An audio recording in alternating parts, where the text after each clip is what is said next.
Guys, Noida airport को bullet train और express way इन दोनों को मंजूरी मिल चुका है।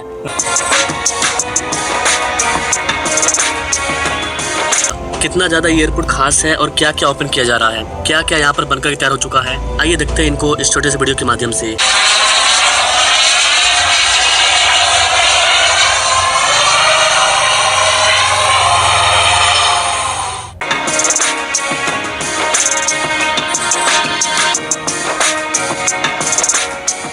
जहाँ हम हैं इस वक्त ये है नोएडा इंटरनेशनल एयरपोर्ट। यहाँ पर देखिए कितनी अच्छी यहाँ पर सीटें यहाँ पर बनाई गई हैं। ये चेक इन एरिया है जो आप सारा यहाँ पर देख रहे हैं, और यहाँ पर भी कन्वेयर बेल्ट्स बहुत बेहतरीन यहाँ पर लगाई गई हैं। ये वो जगह है जहाँ पर आप आकर अपना टिकट, क्योंकि एयरलाइंस काउंटर है यहाँ पर, ऑटोमेटिक चेक इन पॉइंट्स, ये यहाँ पर आकर आप खुद ही सेल्फ चेक इन कर सकते हैं। चलिए अब एयरपोर्ट हम यहाँ से आपको दिखा देते हैं। देखिए दूर पूरा ये एयरपोर्ट 5000 एकड़ का करीब ये एयरपोर्ट है, लेकिन अभी फर्स्ट फेज़ का ही यहाँ पर काम हो रहा है। और अगर देखें तो कुछ इस तरीके से लुक नज़र आता है नोएडा इंटरनेशनल एयरपोर्ट, जो आप जनतंत्र टीवी पर इस वक्त देख रहे हैं। ख़ास तौर पर हम जो आपके सामने यहाँ पर तैयारियों को लेकर चीज़ें रख रहे हैं, किस तरीके से सिक्योरिटी रिस्ट्रिक्टेड आइटम्स के बारे में जानकारियाँ दी गई हैं। जो पैसेंजर यहाँ पर आएंगे ये सारी चीज़ें यहाँ पर हैं, हर कहीं इन्फॉर्मेशन है। ऐसा नहीं है कि आप इन्फॉर्मेशन से यहाँ पर अछूते हैं। डिपार्चर यानी प्रस्थान की ये जगह है। ये जो आप देख रहे हैं ये लिफ्ट का यहाँ पर सिस्टम है, जिससे लोग सामान के ज़रिए नीचे जा सकते हैं। और ये हम आपको दिखा रहे हैं एस्केलेटर। बस अड्डा हो, रेलवे स्टेशन हो, एयरपोर्ट हो, एस्केलेटर का मौजूद होना एक सुविधा की तरह कहा जाता है, लग्जरी की तरह नहीं। लेकिन क्योंकि यहाँ पर करीब 1,20,00,000 पैसेंजर एक साल में यहाँ पर उनको परिवहन की सुविधा दिए जाने की तैयारी है, तो लिहाजा जो तैयारी यहाँ पर है वो कोई आम बस स्टैंड या रेलवे स्टेशन जैसी नहीं है, उससे भी कहीं बेहतर यहाँ पर तैयारी हो रही है। और ये तैयारी जो हो रही है यहाँ पर एक ऐसी प्रतिकृति लगाई जाएगी जो कि आते ही स्वागत करेगी और आपको बताएगी कि आप नोएडा के जेवर यानी जेवर इंटरनेशनल एयरपोर्ट पर पहुँच गए हैं। यहाँ स्टैचूज़ भी लगाए गए हैं, एक प्लेयर को डिपिक्ट करता हुआ कि प्लेयर जो कि किन्हीं कारणों से दिव्यांग है या जिसको पैरा एथलीट के तौर पर यहाँ दिखाया जा रहा है। ये सारा का सारा स्ट्रक्चर आपको इसलिए दिखा रहे हैं कि नोएडा के इस हिस्से में उम्मीद नहीं की जाती थी कि ऐसा कुछ होगा। यहाँ आप देख पा रहे होंगे स्वयं सेवा चेक इन, यहाँ देख पा रहे होंगे। और देखिए जैसा मैं आपसे कह रहा था, जगह जगह यहाँ पर इस तरीके के मूर्तियाँ लगी हुई है, गिटार बजाती हुई ये महिला यहाँ पर, वोटर कियोस्क यहाँ पर है। और ये इतने सारे जो आप यहाँ पर बैग रखे देख रहे हैं ना, इसकी भी कहानी आपको बता देता हूँ। दरअसल जब ट्रायल रन हुआ था कि ये एयरपोर्ट तैयार जो हुआ है वो कितना बेहतर तैयार हुआ, तो इतने सारे सूटकेसेस की यहाँ पर व्यवस्था की गई थी और उसके बाद माना गया था कि वो ट्रायल रन सफल रहा है। ये पूरा का पूरा ग्रीन फील्ड एयरपोर्ट है, यानी बड़ा एरिया इस एयरपोर्ट का ऐसा होने वाला है जहाँ पर आपको हरियाली दिखाई पड़ेगी, जहाँ पर आपको बेहतरी दिखाई पड़ेगी, जहाँ पर आपको स्ट्रक्चर नहीं दिखाई पड़ेगा। ये तैयारियां हैं इस वक्त यहाँ एयरपोर्ट की। ये हेल्प फ़ोन, सहायता फ़ोन की एक बूथ है यहाँ पर, यहाँ से भी आपको मदद मिल सकती है। तो ये है आपके इस वक्त स्क्रीन पर नोएडा इंटरनेशनल एयरपोर्ट, नोएडा का अंतर्राष्ट्रीय हवाई अड्डा। सबसे बड़ी मजबूरी इस एयरपोर्ट के साथ जो सामने आई थी वो ये आई थी कि जो नियम कहते थे कि वो 150 किलोमीटर के अंदर कोई दूसरा इंटरनेशनल एयरपोर्ट नहीं हो सकता। लिहाजा 2001 में जो तैयारी की गई थी कि यहाँ पर एक इंटरनेशनल एयरपोर्ट बनना है, वो इसलिए नहीं बन पाया कि तब तक वो नियम आड़े आता रहा। लेकिन उसके बाद नियम आड़े इसलिए नहीं आया कि इंदिरा गांधी इंटरनेशनल एयरपोर्ट की जो कैपेसिटी थी वो बहुत ज़्यादा हो गई। लिहाजा महज 60 किलोमीटर की दूरी पर ये इंटरनेशनल एयरपोर्ट अस्तित्व में आ गया, जो हम यहाँ पर दिखा पा रहे हैं आपको। जनतंत्र टीवी खास आप लोगों के लिए इस इंटरनेशनल एयरपोर्ट के अंदर जाकर पहुंचा है। हम state of the art international airport यहाँ पर देख इसलिए पा रहे हैं कि अब दिल्ली और आसपास के पूरे इलाके में आप उम्मीद कर सकते हैं कि इस अंतर्राष्ट्रीय एयरपोर्ट का इस्तेमाल फरीदाबाद के लोग भी करेंगे, नोएडा, ग्रेटर नोएडा के लोग करेंगे, अलीगढ़ का बिजनेस करने वाला शख्स भी करेगा, उसके साथ आगरा तक के लोग यहाँ पर आकर फ्लाइट पकड़ सकेंगे। वो दिल्ली के रास्ते जाम से जूझना या फिर वहाँ की भीड़ भाड़ में लेट होने से बढ़िया इस एयरपोर्ट का रुख करना चाहेंगे। उत्तर प्रदेश की उड़ान, पूरे भारत की शान। 28 मार्च को प्रधानमंत्री नरेंद्र मोदी और मुख्यमंत्री योगी आदित्यनाथ उत्तर प्रदेश के यहाँ पर होंगे। जरा सा हम आपको थोड़ा सा नीचे भी चल के दिखा देते हैं। When UP takes flight, India reaches new height। इस तरीके के यहाँ पर ये जो नीचे कियोस्क हैं वो लगाए गए हैं। जैसा कि हमने कहा था कि इस एयरपोर्ट को फूलों और इस एयरपोर्ट को बागवानी और हरियाली से पूरी तरीके से पाट देने की तैयारी हो रही है। तो एक बड़ा एरिया ऐसा है जहां पर बागवानी की जा रही है, जहां से लोग अगर इस एयरपोर्ट का लुक देखेंगे तो उन्हें बहुत खूबसूरत नज़र आने वाला है।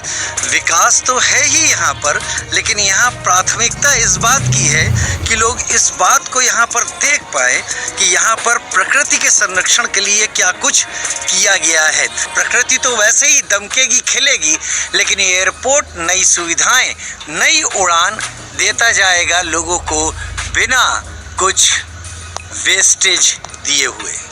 ये एयरपोर्ट वाकई सपनों को पूरा करने वाला एयरपोर्ट बनेगा। एक ऐसा एयरपोर्ट बनेगा जहां पर लोगों को भविष्य भी देखेगा और 2047 का विकसित भारत भी। तो नोएडा इंटरनेशनल एयरपोर्ट के ग्राउंड फ्लोर पर ये सेल्फ कियोस्क लगे हुए हैं जहां पर आप पहुंचें और इसके ज़रिए एयरलाइन सेलेक्ट करें, कौन सी एयरलाइन है, सेल्फ चेक इन यहाँ पर कर लें। लेकिन ये केवल 4 मशीनें नहीं हैं, ये पूरे यहाँ पर ये बूथ ही बने हुए हैं कि आप जाकर यहाँ पर अपनी चीज़ें पूरी तरीके से इलेक्ट्रॉनिकली, बिना कागज़ के, बिना किसी वेस्टेज के और बिना किसी देरी के खुद ही कंप्लीट कर सके। देश का सबसे बड़ा एयरपोर्ट कहलाने वाला है।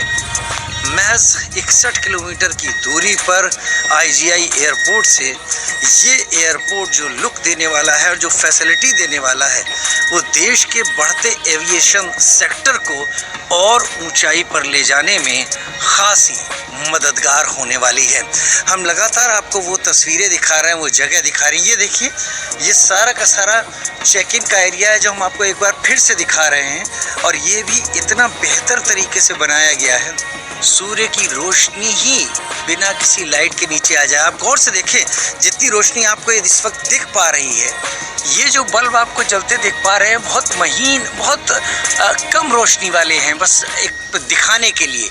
लेकिन बाकी सब सूरज की रोशनी से ही इसके अंदर का हिस्सा जगमग है, यानी बहुत ज़्यादा इस्तेमाल उसका जो सारा का सारा प्राकृतिक है, कुछ भी बनावटी यहाँ पर नहीं है।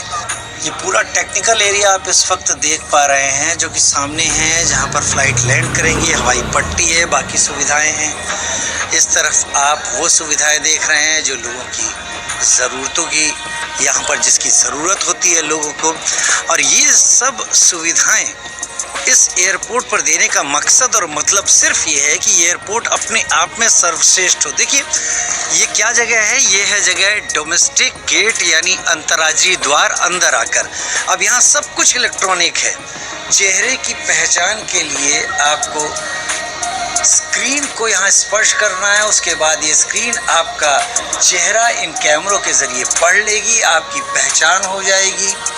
अपना बोर्डिंग पास स्कैन करना है, वो भी आप यहाँ पर कर सकते हैं। तो 1, 2, 3 और ये 4, यानी कहीं भी आपको पेपर की ज़रूरत नहीं है। आप मोबाइल के ज़रिए भी अपना बोर्डिंग पास स्कैन कर सकते हैं। यहाँ पर भी स्कैनर एक लगा हुआ है और ये scanner place document face down on scan window, यानी डॉक्यूमेंट इस पे दिखा दें तो भी आपका काम हो जाएगा। तो बहुत कुछ ऐसा है जो कि बाकी जगहों से 1 हाथ या 10 हाथ आगे बढ़कर है, और ये सब कुछ यहाँ पर लोगों की सुविधाओं के लिए।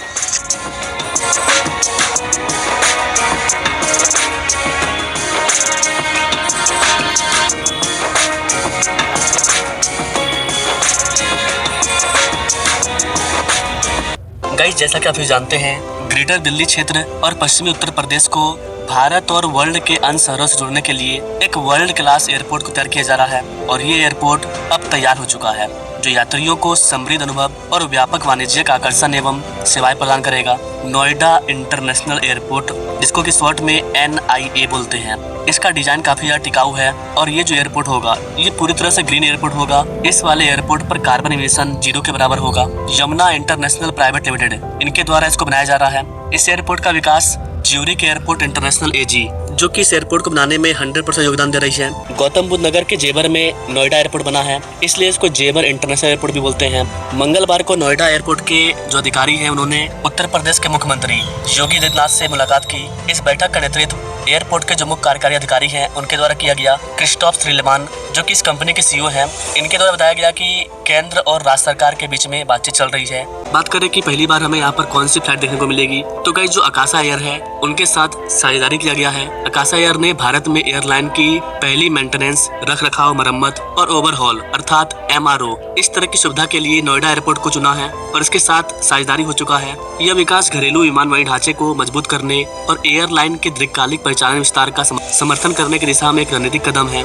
यानी कि आकाशा एयर की फ्लाइट आपको यहाँ पर देखने को मिलेगी। यह सुविधा उत्तर प्रदेश के जेवर में स्थित नोएडा एयरपोर्ट के परिसर में स्थापित किया जाएगा। मतलब एक टाइप से देखा जाए तो आकाशा एयर नोएडा एयरपोर्ट में ही अपना घर बना रही है। वहीं पर फ्लाइट वगैरह का सारा मेंटेनेंस वगैरह किया जाएगा। जितने भी नई फ्लाइट आएगी यहीं से उनका संचालन होगा, और यहीं पर उसका मेंटेनेंस किया जाएगा। जो भी टेक्निकल चीज होगा, मेंटेनेंस वगैरह सारा चीज यहीं पर किया जाएगा, ना कि इसे कहीं बाहर भेजना पड़ेगा। तो इन चीजों में बड़े लेवल पर लोगों को रोजगार भी मिलेगा। और चूंकि ये भारत का सबसे बड़ा एयरपोर्ट है, तो यहाँ पर जितने भी एयरपोर्ट कंपनी होगी, वो अपना खुद का यहाँ पर एयरपोर्ट को रखने के लिए जो डिपार्टमेंट वगैरह होता है, मेंटेनेंस रूम, उन सब चीज को यहाँ पर तैयार कर सकती है। जितने भी फ्लाइट है, उनका मेंटेनेंस वर्क, इन सब को एक विस्तृत श्रृंखला को संभालने के लिए MRO सुविधा को डेवलप करना है, और यह सुविधा परिचालन सुरक्षा और दक्षता बनाए रखने के लिए आवश्यक लाइन मेंटेनेंस, निरीक्षण, जितने भी टेक्निकल सर्विस है, उन सब का समर्थन करेगी। तो न केवल एयरपोर्टों पे हो रहा है, बल्कि जितने भी प्रकार की फैसिलिटी होते हैं, जो कि पहले अलग अलग जगहों पर होता था, वो सारा चीज यहाँ पर होगा। चूंकि भारत का सबसे बड़ा एयरपोर्ट है, स्पेस का कमी नहीं है। इस प्रकार नोएडा एयरपोर्ट में फ्लाइट की कभी भी क्रैशेस नहीं होने वाली है, और ना ही ट्रैफिक जाम होने वाला है, क्योंकि एयरपोर्ट ओपन हो जाने के बाद भी काम नहीं रुकने वाला है। एयरपोर्ट के सेकेंड फेज पर काम शुरू करने का भी प्लान किया जा चुका है। उद्योग एक्सपर्ट्स का मानना है कि स्थानीय मेंटेनेंस और संचालन अर्थात MRO इस तरह के बुनियादी ढांचा का विकास करना, ये अपने आप में बड़ी बात है। भारतीय एयरलाइंस तेजी से अपने बेड़े का विस्तार कर रही है, और घरेलू मेंटेनेंस सुविधा लागत कम करने और टर्न अराउंड समय में सुधार करने में मदद करेगी। अदरवाइज पहले मेंटेनेंस कहीं और होता था, जिसकी वजह से फ्लाइट को जाना पड़ता था, लेकिन अब सारा फैसिलिटी यहीं पर अवेलेबल होगा। नोएडा एयरपोर्ट का बड़ा फायदा दिल्ली, NCR और पश्चिमी उत्तर प्रदेश को सबसे पहले होना शुरू हो जाएगा। यह एक प्रमुख ग्रीनफील्ड विमानन प्रोजेक्ट है। ये एयरपोर्ट खुद को एक व्यापक विमानन पारिस्थितिक तंत्र के रूप में, एक सिस्टम के रूप में स्थापित कर रहा है, जिसमें एयरलाइन संचालन, कार्गो हैंडलिंग, विमान का मेंटेनेंस, हर तरह की फैसिलिटी अवेलेबल होगी। इस तरह का विकास भारत के विमानन में ढांचे के विस्तार के लिए सरकार के व्यापक पहलों के अनुरूप भी है। अधिकारी एयरलाइंस और एयरपोर्ट के संचालकों को विदेशी MRO सुविधा पर डिपेंड नहीं रहना पड़ेगा, क्योंकि इस तरह की जो फैसिलिटी है वो भारत में थी ही नहीं। अगर किसी फ्लाइट का हमें मेंटेनेंस करना है तो उसे हमें विदेशी MRO में भेजना पड़ता था, लेकिन अब ऐसा नहीं होगा। न केवल आकाशा एयर बल्कि और भी जितने भी फ्लाइट है, उनका भी मेंटेनेंस यहाँ पर हो पाएगा। तो ये एक चीज नया है, जिसके लिए हमें दूसरे देश पर डिपेंड नहीं रहना पड़ेगा, जिससे कि हमारे भारतीय एयरलाइंस का जो खर्चा है, मेंटेनेंस कॉस्ट, वो काफी ज्यादा कम हो जाएगा, जिससे कि देश को फायदा होगा। अब हमें एयरलाइंस की सर्विसिंग के लिए उन्हें विदेश नहीं भेजना पड़ेगा, जिससे कि हमारा विदेशी खजाना बचेगा। तो भारत का विमानन क्षेत्र अब वैश्विक स्तर पर तेजी से आगे बढ़ रहा है। ऑलरेडी मिडिल ईस्ट में हाहाकार मचा हुआ है। जितने भी एयरपोर्ट वगैरह है, उन सब पर ही बमबारी किया जा रहा है। ऐसी कंडीशन में दिल्ली NCR का एयरपोर्ट एक नया रूट बनेगा, जो कि आने वाले टाइम में इंटरनेशनल फ्लाइट को भी हैंडल करेगा। एयरपोर्ट के ओपन होते ही कुछ ही दिन में यहाँ पर हर दिन 150 फ्लाइट रन करेगी, और ये एयरपोर्ट हर साल 1,20,00,000 लोगों को सेवा प्रदान करेगा। आकाशा एयर का जो किराया होता है वो बाकी एयरलाइन से काफी हद तक कम होता है, जिससे कि एयरलाइन किफायती सेवा प्रदान करेगी, और MRO स्थापित हो जाने के बाद और भी अधिक पैसे का बचत होगा, और भारत विमानों की मरम्मत के क्षेत्र में ओवरऑल आत्मनिर्भर बन जाएगा। तो सबसे पहले एयरपोर्ट का उद्घाटन होने देते हैं। उद्घाटन हो जाएगा, उसके बाद फिर लोग आराम से अपना टिकट भी कटा पाएंगे। एटलीस्ट कम से कम 40 दिन पहले से ही इस बार एयरपोर्ट से टिकट मिलना चालू हो जाएगा। रोजगार के बम्पर अवसर पैदा होने वाले हैं, लोगों का सफर आसान हो जाएगा, समय बचेगा, यहाँ का जो किराया होगा वो भी सस्ता होगा अदर एयरपोर्ट के मुकाबले। तो ओवरऑल काफी बड़ी बड़ी चीजें हो रही है। तो फिर 1 अप्रैल से जो भी टिकट बुक करने का जो फैसिलिटी है उसको भी ओपन कर दिया जाएगा। इसके अलावा गाइस, नोएडा एयरपोर्ट को बुलेट ट्रेन और एक्सप्रेस वे इन दोनों को मंजूरी मिल चुका है। नोएडा एयरपोर्ट में अंडरग्राउंड बुलेट ट्रेन स्टेशन बनाने का प्लानिंग है। स्टेशन को कैसे बनाया जाएगा इस पर मैंने वीडियो डाला हुआ है, अगर वो वीडियो अपलोड नहीं है तो अपलोड हो जाएगा। उस वीडियो को आप जरूर देखिएगा कि नोएडा एयरपोर्ट में कैसे और कहाँ पर बुलेट ट्रेन स्टेशन भी बनाया जाएगा। 2014 में जब देश ने मुझे अवसर दिया, मैं नरेंद्र दामोदर दास मोदी, तो मैंने कहा था कि मेरा सपना है कि हवाई चप्पल पहनने वाला भी हवाई सफर कर सके।